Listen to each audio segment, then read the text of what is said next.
Yes, Kenya. Tamu sana, yes. This week, preferably from Thursday or Friday, Raila will be taking his presidential campaigns or other bid to Kalenjin Rift Valley. Yes, to the Rift Valley. So in this video right now, I want us to really understand what's Raila's main mission in the Kalenjin Rift Valley. What is his main agenda there?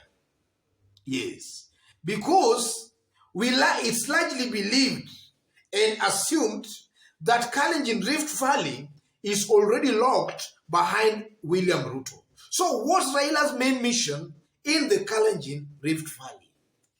Yes, that's our analysis and discussion today. So if in case you've just bumped on this YouTube channel for the very first time, subscribe, give this video a like. Give it a like, please. Give it a like. Thank you. God bless you. If you go through today's Star newspaper, it captures that story. This is what the Star has to say.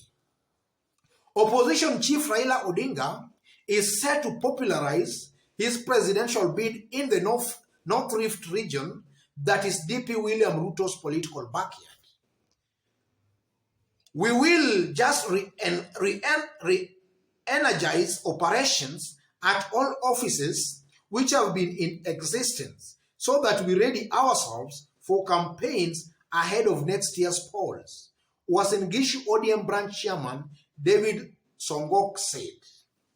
It's a very long story, and if you go through the story, it just tells us that come this Thursday or maybe Friday, Raila will be starting his presidential campaigns, or rather tours, in Turkana.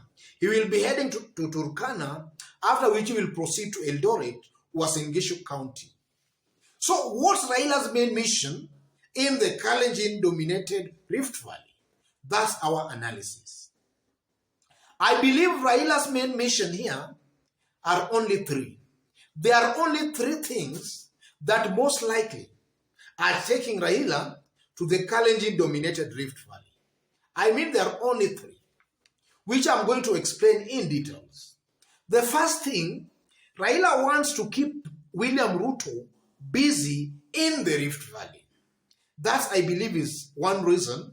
The second reason, Raila is trying to get a slice of the Kalenjin votes. That's also a reason. And then thirdly, Raila wants to create a perception that he is acceptable across the country. He is a national leader. I believe those are the only three things taking Raila Odinga to the Kalenjin-dominated Rift Valley. And just to start with the first reason, Raila wants to keep William Ruto busy in the Rift Valley. Ladies and gentlemen, politics is not a church business. Politics is about strategy, calculation, schemes. As of now, Raila might have studied pretty well politics of the Rift Valley.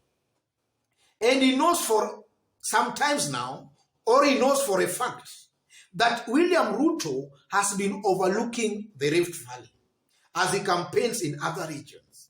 So Raila, being a seasoned politician, he wants to remove William Ruto from his campaigns outside of Rift Valley, and he wants to take William Ruto back to his Rift Valley backyard. In the sense that Raila wants to make sure William Ruto only concentrates in Rift Valley and not in these other regions outside of Rift Valley. And that's a very highly likely possibility because as of now, William Ruto has not been very, very keen with Rift Valley. Or rather, he assumes that already now he has the Kalenjin votes behind his back. Now, if Raila can work with the likes of Gideon Moi, Elgeyo Marakwet, Governor Alex Tolgos, and other leaders across the Kalenjin-dominated Rift Valley, that can send some chills through William Ruto's spine.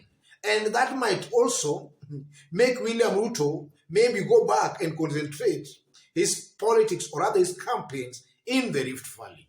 By doing that, Raila will be getting a mileage outside of Rift Valley. I believe that's one reason.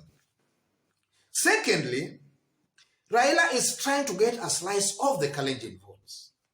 We know that in 2007, for those who are keenly following politics by that time, Raila was a very, very popular figure in the Rift Valley, specifically in the Kalenjin-dominated Rift Valley.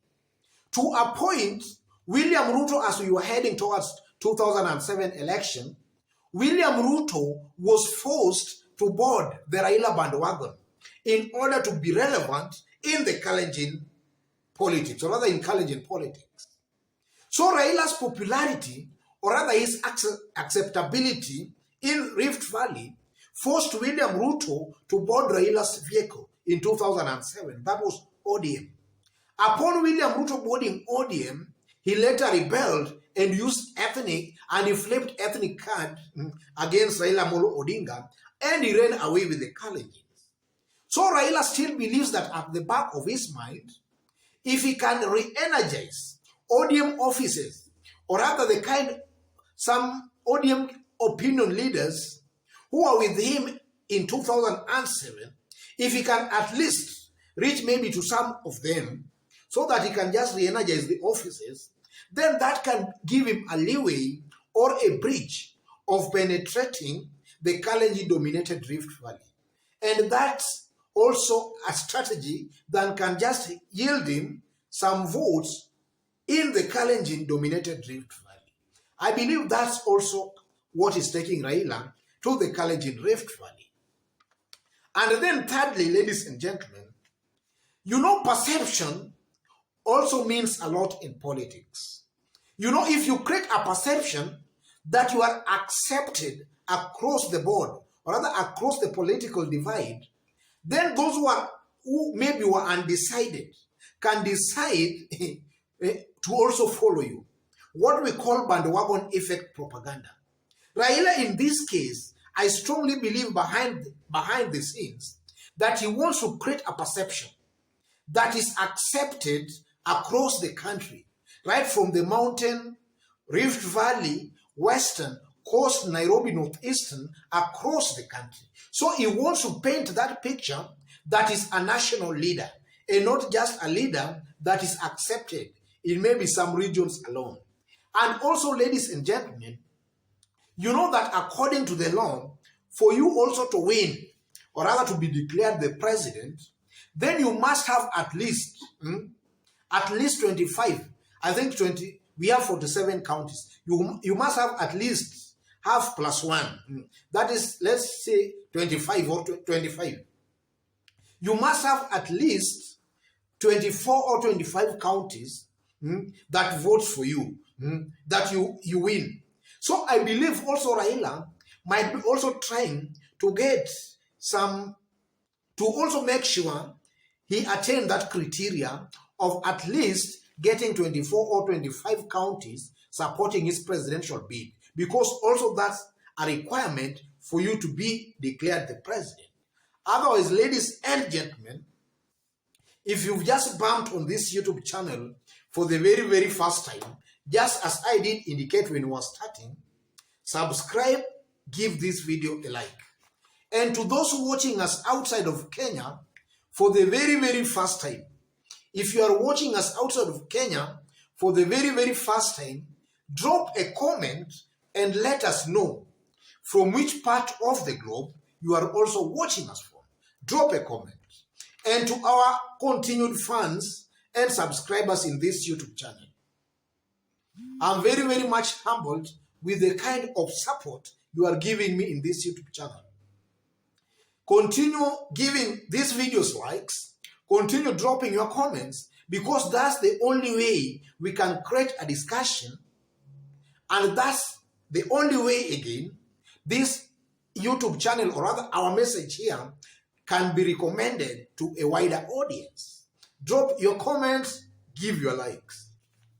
And before I forget, ladies and gentlemen, before I forget, Raila's main mission again in Rift Valley is also to counter maybe what William Ruto is also trying to do in some parts of Nyanza.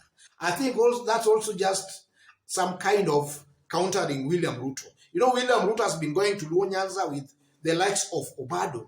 So also maybe Raila just want to counter that. Otherwise, ladies and gentlemen, God bless you. God bless Kenya.